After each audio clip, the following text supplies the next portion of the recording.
একমাত্র আল্লাহ ছাড়া এই পৃথিবীতে এবং পরকালে আমাদের আপন বলে কেউ নাই। বাকি সবাই সবার স্বার্থের জন্য আছে। মানুষ মানুষের অবস্থানকেই মূল্যায়ন করে।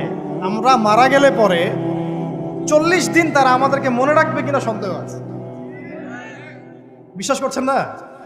এই যে আমাদের অনেক আত্মীয় স্বজন মারা গেছে না, বছরে একটা বারো কি কবরস্থানে কেউ গিয়েছে? হয়তো যায়, মৃত্যুবার্ষিকী ওই দিন যায়, তাই না? দেখেন আমরা কিন্তু আস্তে আস্তে ভুলে গিয়েছি তাদের, আমরা ব্যস্ত হয়ে গেছি। ঠিক একইভাবে তারাও আমাদেরকে ভুলে যাবে।